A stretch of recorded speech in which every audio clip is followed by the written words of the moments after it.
Gold, trusted gold buyers. మీరు తాకట్టు పెట్టిన బంగారాన్ని విడిపించి ఈ రోజు ఉన్న మార్కెట్ ధరకు కొనబడను.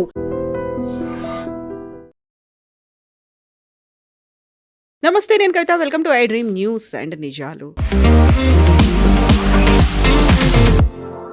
మహిళా రిజర్వేషన్ బిల్లు కోసం ప్రత్యేకంగా 3 రోజుల పాటు పార్లమెంట్ సెషన్ నిర్వహించబోతోంది కేంద్ర ప్రభుత్వం. అందులోనూ పర్టికులర్గా ఇప్పుడున్నటువంటి స్థానాల సంఖ్యను పెంచడంతో పాటుగా ఇప్పుడున్నటువంటి స్థానాలకి తోడు 273 నియోజకవర్గాలని, అంటే 33% నియోజకవర్గాలని మహిళలకు కేటాయించేలా సవరణలు కూడా తీసుకురాబోతున్నారు.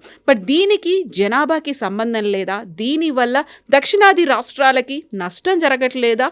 జిఎస్డిపి ఆధారంగా ఈ విభజన జరగాలి అంటున్నప్పుడు కేంద్ర ప్రభుత్వం ఎవరికి న్యాయం చేయబోతోంది? దీనివల్ల ఎవరికి నష్టం జరుగుతుంది? మనతో పాటుగా ఉన్నారు సీనియర్ జర్నలిస్ట్ సురేష్ కొచ్చాతిల్ గారు. సార్ నమస్తే.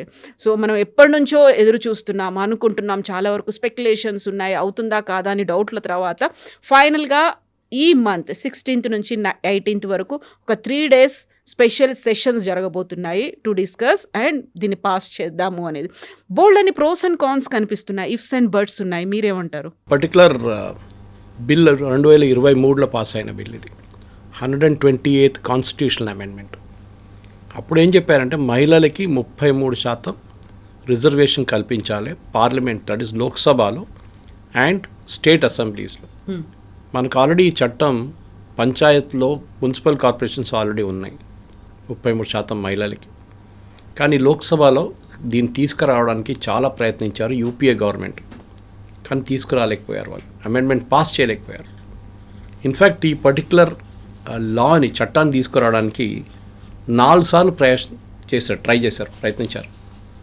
1996లో, 98లో, 99లో అండ్ 2008లో, అప్పుడు యూపీఏ గవర్నమెంట్ మన్మోహన్ సింగ్ గారు ఫస్ట్ 3 టైం, అంటే 96, 98, 99లో ఈ బిల్ ఇంట్రడ్యూస్ కూడా చేయలేకపోయారు. ఇంట్రడ్యూస్ చేశారు కానీ ల్యాప్స్ అయిపోయింది బిల్, పార్లమెంట్కి డిబేట్కి రాలేదు. 2008లో లోక్సభలు తీసుకొచ్చారు కానీ డిబేట్ జరగలేదు. అక్కడ లాలూ ప్రసాద్ యాదవ్ సమాజ్వాదీ పార్టీ పెద్ద గొడవ చేశారు, మీకు గుర్తుంటుంది.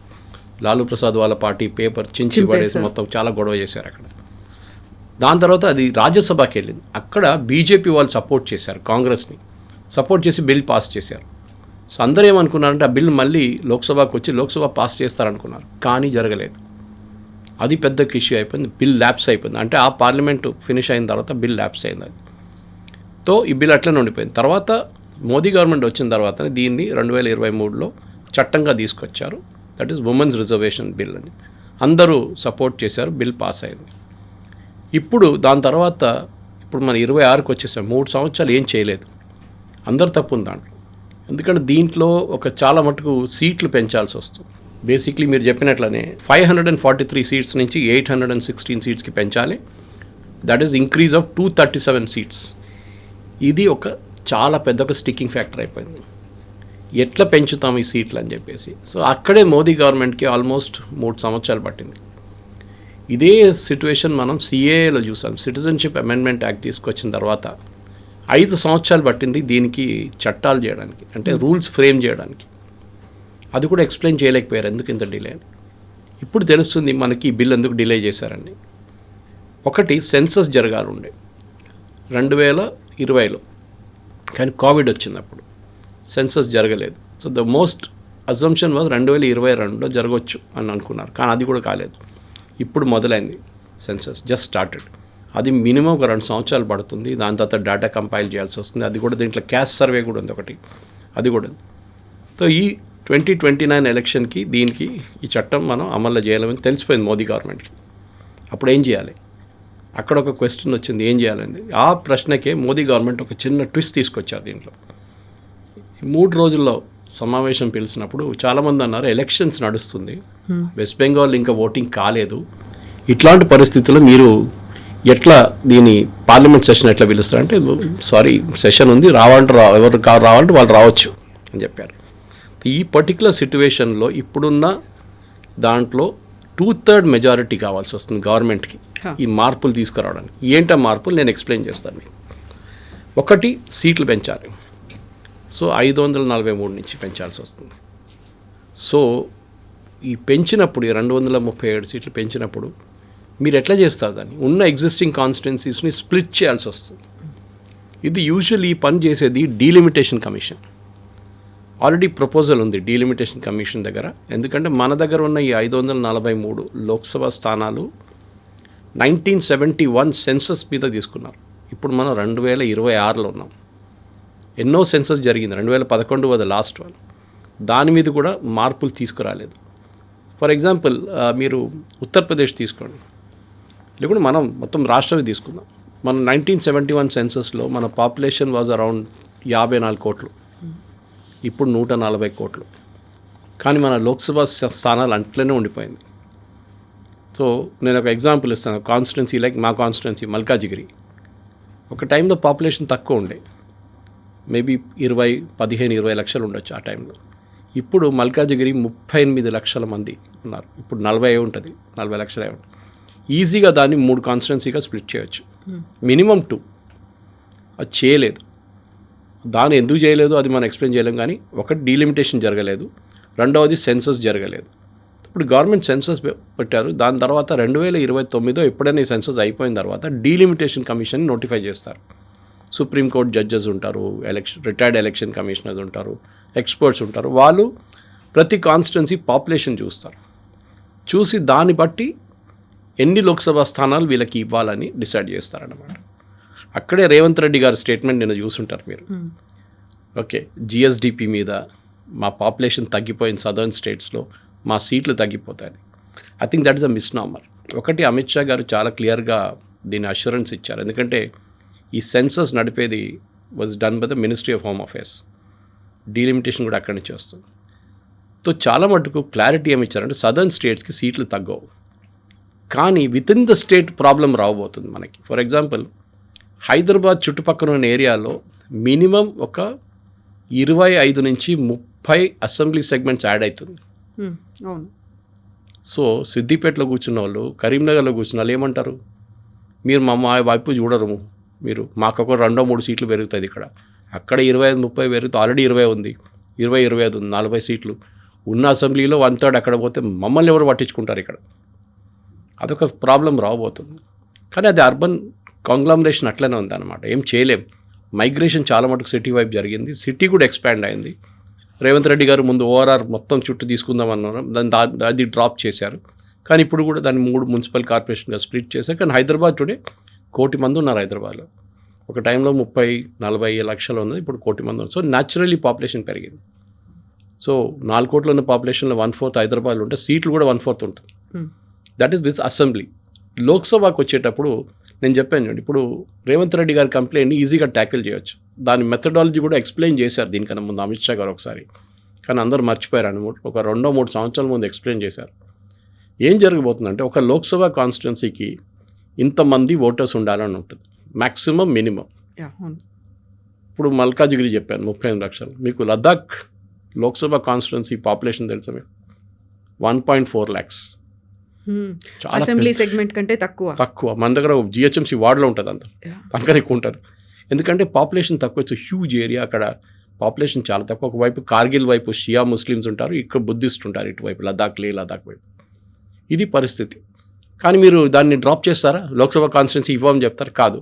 Same Nagaland, same with Manipur, Mizoram, ఇట్లాంటి చిన్న చిన్న రాష్ట్రాలకి ఈ ప్రాబ్లం వస్తుంది. Even Pondicherry, Puducherry. So you have to ignore some times.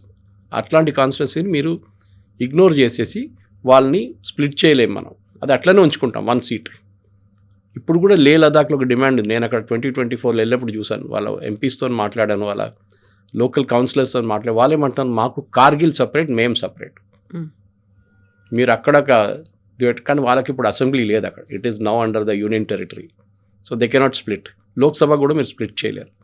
So ఇక్కడేం జరుగుతుంది, ఇప్పుడు యూపీ తీసుకున్నప్పుడు ఏం చేస్తారంటే, యూపీకి ఫర్ ఎగ్జాంపుల్, నేను ఎగ్జాక్ట్ నెంబర్ కానీ తెలియదు, కానీ ఫర్ ఎగ్జాంపుల్ ఒక కాన్స్టిట్యున్సీలో 25 లక్షల మంది ఓటర్స్ ఉన్నారు. యూపీలో ఏం చేస్తారంటే ఆ 25 లక్షల్ని ఒక ఓటర్గా ఒక కాన్స్టిట్యున్సీగా తీసుకుంటారు. మన దగ్గర ఏం చేస్తారు, 40 లక్షలు ఉన్న మల్కాజిగిరిని 2 చేస్తారు. ప్రపోర్షనేట్ అయిపోతుంది. ఇక్కడ ఉన్న పాపులేషన్ 15 లక్షలు, 16 లక్షలు, యూపీలో ఉన్నది 24 లక్షలు. సో వాళ్ళ దగ్గర పాపులేషన్ ఇప్పుడు 22 కోట్లు, 24 కోట్ల దాకా ఉండొచ్చు.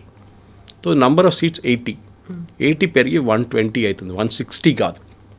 టెక్నికలీ 160 కావాలి, కానీ 160 ఇవ్వరు వాళ్ళకి, 120 దగ్గర తీసుకొచ్చి ఆపేస్తారు. తమిళనాడు, కేరళ, కర్ణాటక, తెలంగాణ, ఈవెన్ ఆంధ్ర, ఇక్కడున్న గవర్నమెంట్ది ఒక కంప్లైంట్ ఏంటంటే మేము పాపులేషన్ కంట్రోల్ చేశాం, మీరు మాకు రివార్డ్ చేయాల్సిన బదులు మా సీట్లు తగ్గించేస్తున్నారు, మా ఇంపార్టెన్స్ తగ్గిపోతుంది.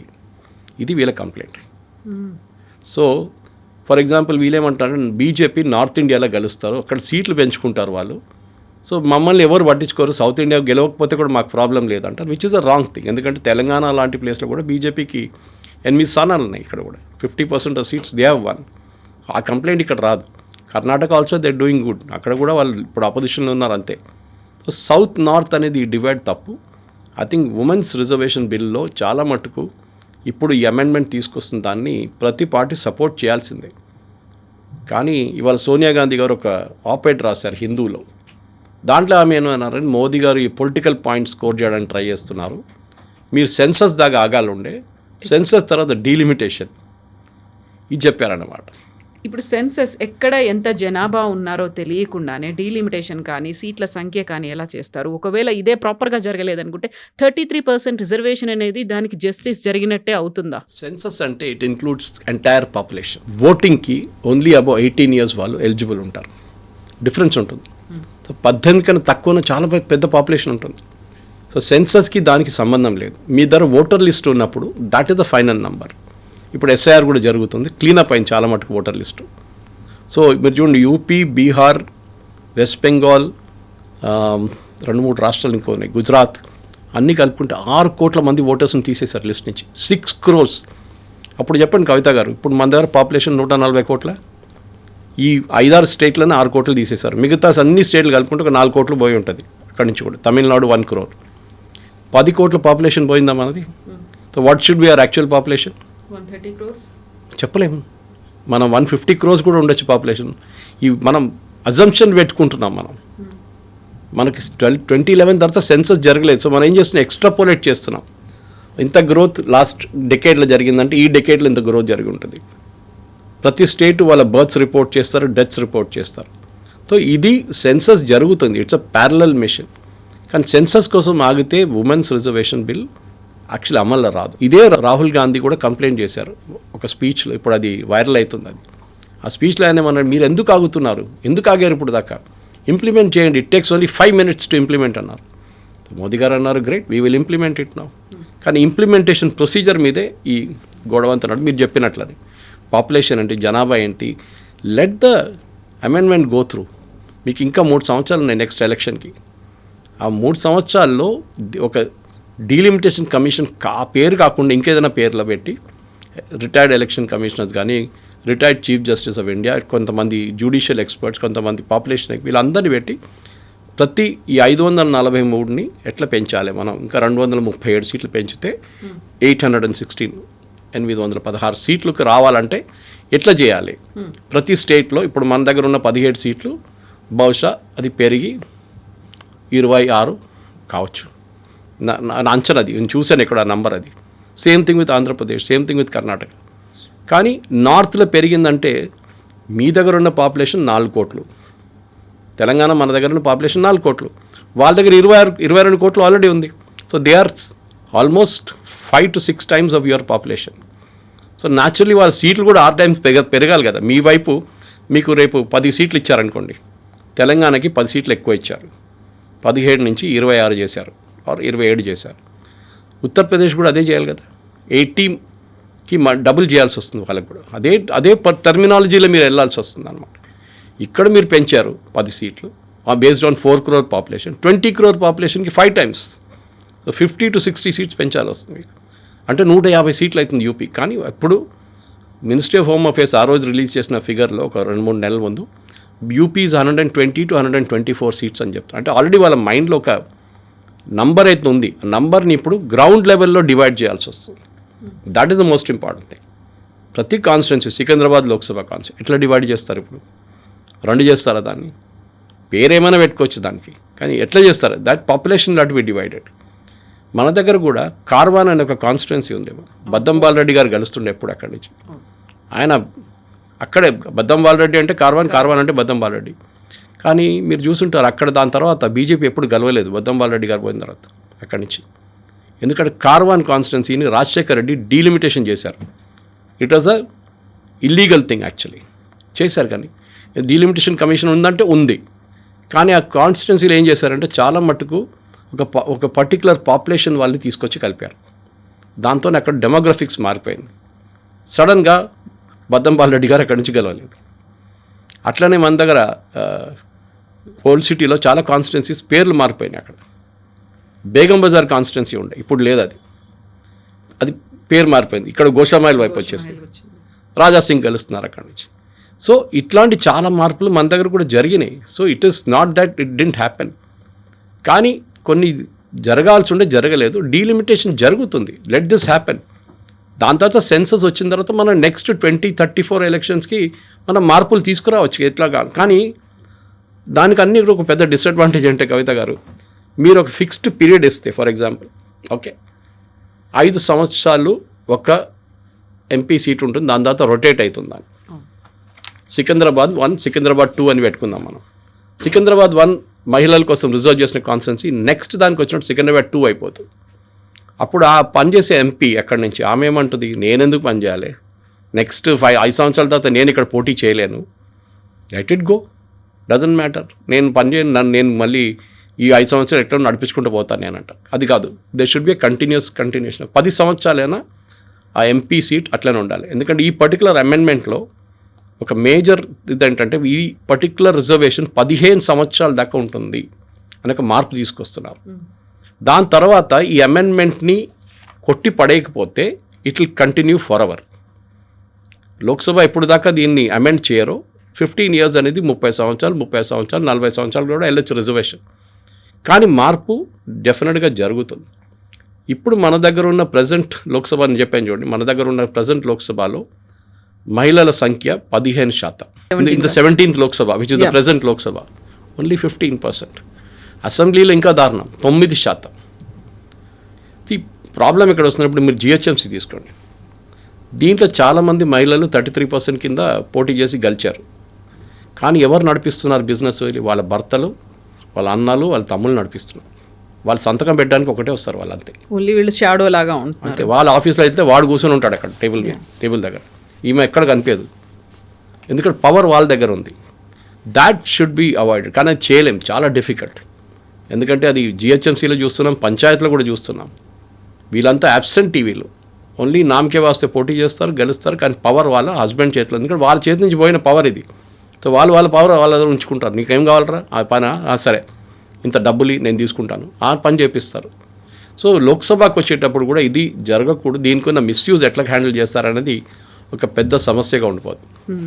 సో ఇప్పుడు ప్రజాస్వామ్యాన్ని స్ట్రెంగ్తెన్ చేయడానికి ఒక చారిత్రాత్మకమైనటువంటి అవసరంగా ఒక ముందడుగుగా చెప్తున్నప్పటికి కూడా అంత హరీబరీగా చేయాల్సినటువంటి అవసరం ఏముంది? ఇప్పుడైతే ఎలక్షన్స్ లేవు, ఇంకో 3 ఏళ్ల పాటు ఉంటాయి. అండ్ ఈ సెన్సస్ కావచ్చు, ఇవన్నీ కూడా టైం పడుతుంది. అవన్నీ తీసుకొని ఆ ప్రాపర్గా చేయాల్సింది కాకుండా ఇప్పటికిప్పుడు స్పెషల్ సెషన్ పెట్టేసి చేయాలి, ఎందుకంత అవసరం ఉంది?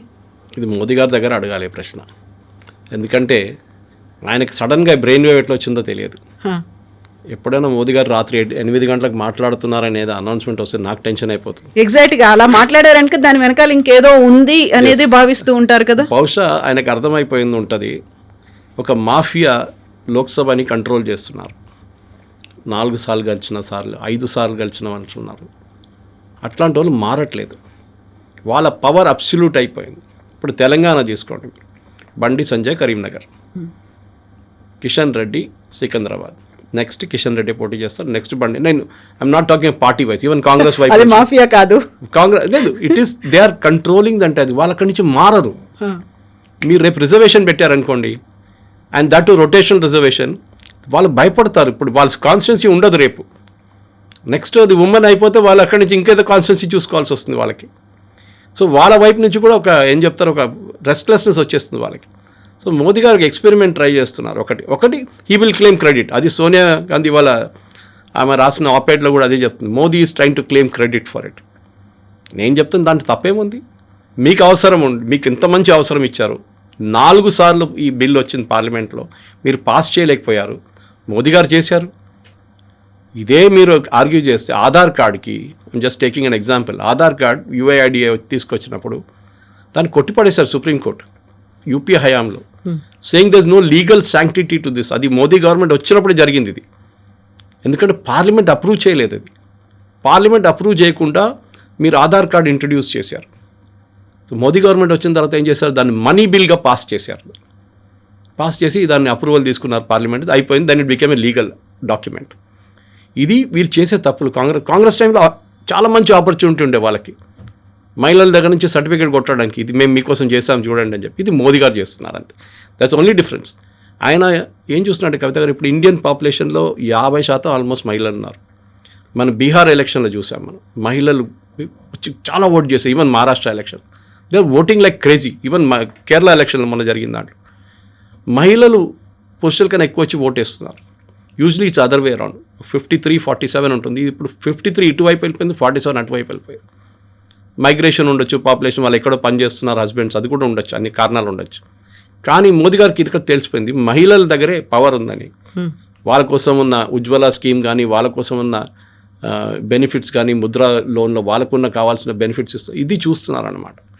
సో డెఫినెట్గా దీన్ని ముందుకు తీసుకెళ్ళడానికి ఇప్పుడు మోదీ గారిది ప్లాన్ ఉండొచ్చని నా అంచనా. నాకు తెలియదు, what goes on in Modi's mind is absolutely impossible to guess అనమాట. ఆయన ఏదో ప్లాన్ వేసుకొని ఉంటారు దీనికోసం నేను చేస్తున్నాను. వచ్చే లోక్సభ ఎలక్షన్ మీరు ప్రెడిక్ట్ చేయలేరు ఏం జరగబోతుంది అనేది. 543లో మీరు ప్రెడిక్ట్ చేయొచ్చు, వీళ్ళు ఇక్కడ కలుస్తారు, వాళ్ళు అక్కడ కలుస్తారు, వీళ్ళు ఇక్కడ కలుస్తారని. కానీ ఇప్పుడు కొత్త కాన్స్టిట్యున్సీ స్ప్లిట్ అయిన తర్వాత అక్కడ ఉన్న ఎంపీ కూడా ప్రెడిక్ట్ చేయలేరు ఆయన గెలుస్తాడా లేదని చెప్పేసి. సో 816 కాన్స్టిట్యున్సీలు ఉన్నప్పుడు ద ఎంటైర్ 2029 లోక్సభ అనేది ఎలక్షన్ కంప్లీట్గా ఒక కొత్త గేమ్గా మారిపోతుంది. అది మోదీ గారి ప్లాన్ ఉండొచ్చు. సరికొత్త గేమ్ కావచ్చు, గేమ్ చేంజర్ కావచ్చు, ఇవన్నీ అనుకున్నప్పటికి కూడా మోదీ దీన్ని ప్రాపర్గా చేయట్లేదు, ఒక క్రెడిట్ కొట్టేయడానికి మాత్రమే అనే దాంతో పాటుగా బోల్డ్ అని ఇందులో క్లాస్ అనేవి కనిపిస్తున్నాయి. ఆ తర్వాత డౌట్ఫుల్ ఉంది, అనుమానాలు ఉన్నాయి. ఇప్పుడు మీరు చెప్పినట్టుగా ఎంత అక్కడ ఉన్నటువంటి ఒక మాఫియా లాగా అక్కడే ఉన్నటువంటి ఎంపీలు మారుతారు అనుకుంటే వాళ్ళు ఆల్రెడీ ప్రిపేర్ అయి ఉన్నారు. నా కోడలు వస్తుంది, లేకపోతే నా భార్య వస్తుంది, నా కూతురు వస్తుంది అనుకున్నప్పుడు దాన్ని ఎవరు చేంజ్ చేస్తారు? ఆ మైండ్ సెట్లు ఎలా మారితే నేను కాకపోతే నా ఫ్యామిలీయే ఉంటుంది అనుకుంటారు తప్ప ఇంకొకరికి మీరు వీళ్ళకి ఇవ్వండి అని చెప్పేంతగా రాలేదు కదా. మన దగ్గర కూడా అదే జరుగుతుంది. ఇప్పుడు కూడా చూడండి, ఒకరు లోక్సభకి వెళ్తే వాళ్ళ వైఫ్ వచ్చి అసెంబ్లీ పోటీ చేస్తున్నారు. అక్కడి నుంచి ఒక ఫ్యామిలీ ప్యాక్ లాగా ఉంటాయి. భర్త చనిపోయారు అనుకోండి, వైఫ్ని నామినేట్ చేస్తున్నారు యాజ్ ఎ కాంపెన్సేటరీ కోటా లాగా. అది మనం చాలా డిఫికల్ట్ కావాలి, ఎందుకంటే వీళ్ళ పవర్ వాళ్ళ దగ్గర కావాలి. ఆ చైర్కి పవర్ ఉంటుంది. ఆ చైర్ నుంచి మీరు బయట కూర్చున్నప్పుడు మీకు ఎవ్వరు పట్టించుకోరు మిమ్మల్ని. ఇప్పుడు వాళ్ళ వైఫ్ ఉన్నారనుకోండి, అభిమాన్ సినిమా లాగా అయిపోతుంది ఇది. Jaya Bachchan got more prominence then Amitabh Bachchan. Ego problem అయిపోతుంది. సో వీళ్ళ ఫ్యామిలీలోనే ఉంచుకుంటారు పవర్. అది ఈ కాన్స్టిట్యున్సీ మా ఫ్యామిలీ ఫీఫ్టమ్, అంటే ఇది మా ఫ్యామిలీ ప్రైవేట్ లిమిటెడ్ కంపెనీ. దాన్ని బ్రేక్ చేయాలంటే ఆ కాన్స్టిట్యున్సీ బ్రేక్ చేసేసేయండి అంతే. సో మీరు పోటీ చేయాలి, మీ కూతురుకి తీసుకురావచ్చు, ఎవరిని కానీ కాంగ్రెస్లో కూడా ఒక లాజిక్ తీసుకొచ్చారు కాంగ్రెస్ వాళ్ళు. అది పాటించారు చాలా మటుకు. ఇది 1 ఫ్యామిలీ 1 పోస్ట్. మీకు ఉంటే మీ నాన్నగారు పోటీ చేస్తే మీరు పోటీ చేయండి. ఎవరైనా మీరు ముగ్గురు పోటీ చేయాలంటే మీరు మీ ఫ్యామిలీలో ముగ్గురు ఉంటే దట్ ఈస్ నాట్ పాసిబుల్. అది పార్టీ వైపు నుంచి ఉంటుంది, వాళ్ళ లాజిక్ ఉంటుంది. I'm all for it. In fact అది లీగల్గా చేయలేరు. అది మనం that you can only contest 1 family member can contest. అది పార్టీ వాళ్ళు చేయాల్సింది. ఎందుకంటే ఇది ఇప్పుడు పక్కన పెడదు ఇదంతా. కొన్ని స్టేట్స్, ఫర్ ఎగ్జాంపుల్ బంగ్లాదేశ్, అక్కడ పార్టీలు కాకుండా గవర్నమెంట్ చేశారు reservation. Finland and Sweden, Germany, France అక్కడ ఏం చేశారంటే అక్కడ చట్టం ఏం చేశారు, విత్ ఇన్ పార్టీ మీరు రిజర్వేషన్ ఇవ్వాల్సి వస్తుంది. ఇప్పుడు మనం అనుకుందాం, ఇప్పుడు 543 స్థానాలు ఉన్నాయి, లోక్సభ సీట్స్ ఉన్నాయి. నా ఒక చట్టం తీసుకొచ్చేసేయండి, దీంట్లో 33% మీరు ఉమెన్ రిజర్వేషన్, మీ వైపు నుంచి టికెట్ ఇచ్చేటప్పుడు 33% మహిళలకి టికెట్లు ఇవ్వాలి. పార్టీల పరంగా ఒక డెసిషన్ తీసుకోవాలి, డిసిషన్ చేయాల్సిందే వాళ్ళు. They have no choice. ఏం చేస్తారు వాళ్ళు ఓడిపోయే స్థానాలు, ఎక్కడెక్కడ ఓడిపోతాను 100% తెలిసిన స్థానాల్లో మహిళల్ని పెడతారు. పురుషుల్ని రెగ్యులర్గా ఉన్న గెలవబోతున్న కాన్స్టిట్యున్సీలో పెడతారు. So the entire bill gets defeated. So దాని బదులు బ్రింగ్ సపరేట్ 33% అండ్ ఈ కాన్స్టిట్యున్సీని స్ప్లిట్ చేయండి. సో ఒక కంఫర్ట్ ఫ్యాక్టర్ అనేది పోతుంది ఎగ్జిస్టింగ్ ఎంపీస్కి. దట్ మేము ఇట్ ఇస్ టోటలీ కన్ఫ్యూజింగ్. మీరు చెప్పింది కరెక్టే. ఫర్ ఎగ్జాంపుల్ ఇంకొక ప్రాబ్లం ఉంది, quota within sub quota.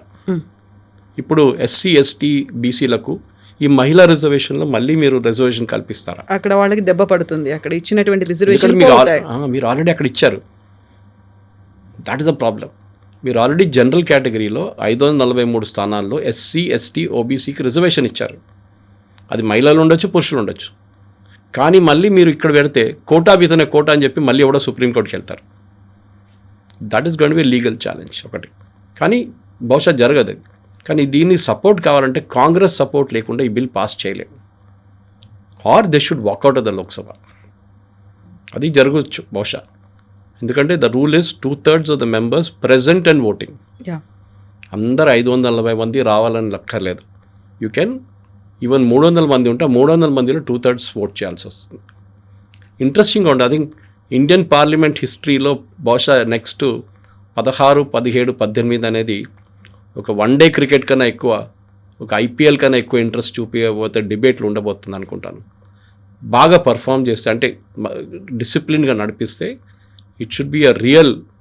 ఎందుకంటే ఆ ఓటింగ్ జరిగేదాకా ఏం జరుగుతుందని చెప్పలేము. ఎట్లాంటి గేమ్ ఆడుతాం. మోదీ గారు ఆల్రెడీ అప్పీల్ చేశారు, అందరు కలిసి ఓట్ చేయాలి. ఈ బిల్ కాంగ్రెస్ వాళ్ళు తీసుకొచ్చింది ఒరిజినల్లీ. వాళ్ళు దీన్ని చట్టంగా మార్చుకోలేకపోయారు. But we're asking for this support. Communist వాళ్ళు వ్యతిరేకం కానీ వాళ్ళకి ఎక్కువ సీట్లు కూడా లేవులే. So major seats are with Mamata Banerjee, Stalin and Congress. వీళ్ళు ముగ్గురు దగ్గరే మేజర్ సీట్స్ ఉన్నాయి. అండ్ ఆఫ్కోర్స్ సమాజ్వాదీ పార్టీ వాళ్ళు ఓటేయరు. సమాజ్వాదీ పార్టీ అండ్ లాలూ ప్రసాద్ వాళ్ళే దీన్ని ఎప్పటి నుంచో వ్యతిరేకించుకుంటూ వస్తున్నారు. మీరు చెప్పారు చూడండి, సమాజ్వాదీ పార్టీ అఖిలేష్ ఇక్కడ గెలిస్తే వాళ్ళ వైఫ్ డింపుల్కి టికెట్ ఇచ్చేస్తారు. ఓకే, ములాయం సింగ్ చనిపోయిన సీట్లో డింపుల్ పోటీ చేసి గెలిచింది. సో ఆ ఫ్యామిలీలో ఉండిపోతుంది, ప్రైవేట్ లిమిటెడ్ కంపెనీ లాగా. సో డెఫినెట్గా there is going to be major change జరగబోతుంది. విదేశాల్లో జరిగిన మట్టుకు మన దగ్గర జరగాలని లేదు. కానీ మన దగ్గర కూడా మహిళలు చదువుకున్నారు, వాళ్ళు ఎన్నో ఉద్యోగాలు చేస్తున్నారు, వాళ్ళు coming up in every walk of life. వాళ్ళు పార్లమెంట్లో ఎందుకు ఉండరు, అది మేజర్. ఎగ్జాక్ట్లీ. ఒక పాజిటివ్ నోట్గా కనుక తీసుకున్నట్టయితే దీన్ని 273 స్థానాలు 273లో బాగా చదువుకున్న వాళ్ళు, ఎవరికైతే ఇంట్రెస్ట్ ఉందో ఫ్యామిలీ పాలిటిక్స్, డైనాసిటీ పాలిటిక్స్ కాకుండా ఇండివిజువల్గా కావాలి అనుకుంటే, పాలిటిక్స్లోకి రావాలనుకుంటే this is the right choice. మొన్న ఒక డిబేట్ జరిగింది సండే రోజు ఇక్కడ ఒక హోటల్లో. దీని సబ్జెక్ట్ క్వశ్చన్ దాంట్లో వచ్చింది. Debate was on different subject. నేను జేపీ సార్ అందరు ఉన్నాం. ఒక ఆడియన్స్లో ఒక మెంబర్ అడిగారు క్వశ్చన్, సార్ ఇది ఒక పల్లెటూరు నుంచి ఒక ఆమె పోటీ చేయడానికి వచ్చినప్పుడు ఒక సిటీలో చదువుకున్న అమ్మాయితో పోటీ చేస్తే ఎవరు గెలుస్తారు సార్ అని అడిగారు. It's a good question. కానీ ఒకటి మాట మీరు అడగట్లేదు. ఒక లోక్సభకి ఇప్పుడు పోటీ చేయాల్సి ఉంటే మీరు ఒక 50 నుంచి 100 కోట్లు ఖర్చు పెట్టాలి. నో, అది సిటీలో వచ్చిన మహిళను, అదో పేద రీజన్ నుంచి వచ్చిన మహిళను, it doesn't make a difference. Backward area నుంచి వచ్చిన వాళ్ళు, లేకుంటే విలేజెస్ నుంచి వచ్చిన సిటీ బ్రెడ్ మహిళలకు work doesn't make a difference. అక్కడే ఈ పొలిటికల్ ఫ్యామిలీ క్వశ్చన్ వస్తుంది. 100 కోట్లు ఎవరు ఖర్చు పెట్టారు, వాళ్ళు గెలుస్తారు, వాళ్ళు డబ్బులు పెడతారు, వాళ్ళు ప్రతి ఓటర్కి 3,000 రూపాయలు 4,000 రూపాయలు ఇచ్చి ఓటు వేయించుకుంటారు. So we have to defeat that system. ఆ సిస్టమ్ డిఫీట్ చేయాలంటే ఒకటి, ది యూజువల్ మన ఒక థాట్ ప్రాసెస్ ఏంటంటే మహిళలు అంత కరప్ట్ కాదు, they don't indulge in corruption. మెన్కి అది ఆటోమేటిక్లీ వస్తుందని మన దగ్గర ఒక, but we have been proven wrong. మనం చూస్తున్నాం చాలా మటుకు ఏసీబీ రేడ్లో కొంతమంది మహిళలు కూడా పట్టుబడ్డారు. So it's nothing like that. And మీరు చెప్పినట్ల ఈ మహిళల కోసం వీళ్ళు బెనామీగా యాక్ట్ చేస్తారు, వాళ్ళ హస్బెండ్ కానీ వాళ్ళ బ్రదర్స్ కానీ, అది ఇంకా ప్రాబ్లం అవుతుంది. మన దగ్గర కూడా చూస్తాం చాలా మటుకు ఇదే జరుగుతుంది. So we have to find a via media. దీనికి అన్నీ ఆపిన తర్వాత మనం తాజ్మహల్ కడదామంటే కాదు. లెట్ అస్ స్టార్ట్, ఫౌండేషన్ వేద్దాం, ముందు చూద్దాం ఏం జరుగుతుందో. దాన్ని బట్టి improvements as it goes along. ఏదైనా తప్పులు అనిపించింది అనుకోండి 2029 ఎలక్షన్ ఏదో it didn't work out the way it should be, మీరు అమెండ్ చేసుకోండి దాని తర్వాత. సో దట్ 2034 ఎలక్షన్లో పర్ఫెక్ట్గా అయిపోతుంది అది. కానీ ఎక్కడో అది మొదలు పెట్టాల్సింది. ఎప్పటి నుంచో మాట్లాడుకుంటూ వచ్చాం. 1996, వీఆర్ ఇన్ 2026 నా.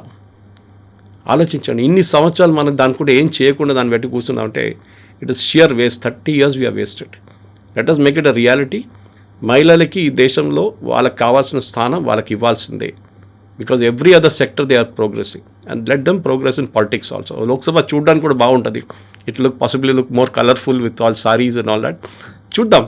అండ్ క్వాలిటీ ఆఫ్ డిబేట్స్ కూడా బహుశా it will improve as we go along. అది చూడాల్సింది. Yes sir, thank you so much. Thank you very much. Thank you.